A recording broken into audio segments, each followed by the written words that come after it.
Hello, I'm Dr. Moira Fitzpatrick and welcome to the Daily Doc.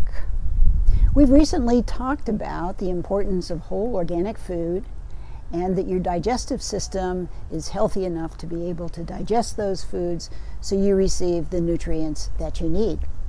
Today, we're going to talk about the microbiome, that garden of bacteria in your gut that's made up of between 10 and 100 trillion microorganisms, many of which are bacteria. Now, we receive our microbiome from our mothers when we go through the birth canal. If you happen to be a C-section, then you receive your microbiome from the skin of your mother. So the foundation of that good bacteria in your gut is the health of your mother's microbiome. But in addition to that, there's other factors that affect your microbiome. Things like, were you breastfed? Did you play in the dirt? What is your diet like? Diet has a great impact on the microbiome. Now, you've probably heard the word dysbiosis. And what that means is there's an imbalance in the bacteria of your gut. And what are contributing factors to dysbiosis? Well, number one is antibiotics. If you've utilized a lot of antibiotics growing up or you currently use them today, your diet, what kinds of foods are you eating? When someone not from this country comes over and engages in a Western diet, their whole microbiome changes. And the other thing that affects the microbiome is chronic inflammation. Now, there is a strong interaction between the microbiome and the immune system.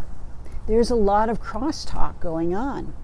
So, for example, we have fecal secretory IgA, which are antibodies which are produced by, and they come from the mucosa of the intestine. So what do? They prevent toxins from getting into circulation. They prevent the undigested food from foods that we may be sensitive to, such as gluten, from getting into circulation, and they prevent leaky gut. They keep that intestinal barrier intact.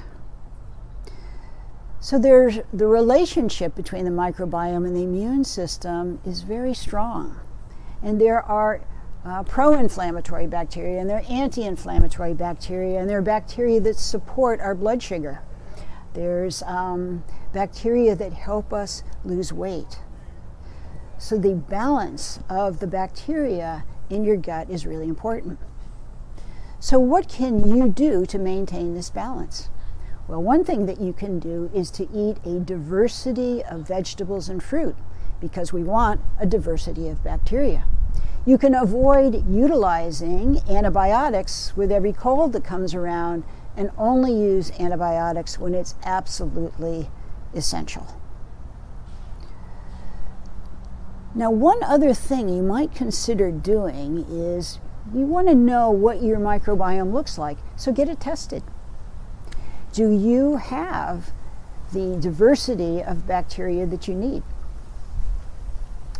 After you know that, then you can look at ways to feed your microbiome, whether that's from prebiotics or it's a diversity of vegetables and fruit. Your microbiome is really important. Think about what you can do today to protect your microbiome, to protect your immune system, to support you in keeping your inflammation low, because we do know that the cause of all chronic disease is inflammation. So take the time today and get interested in your microbiome.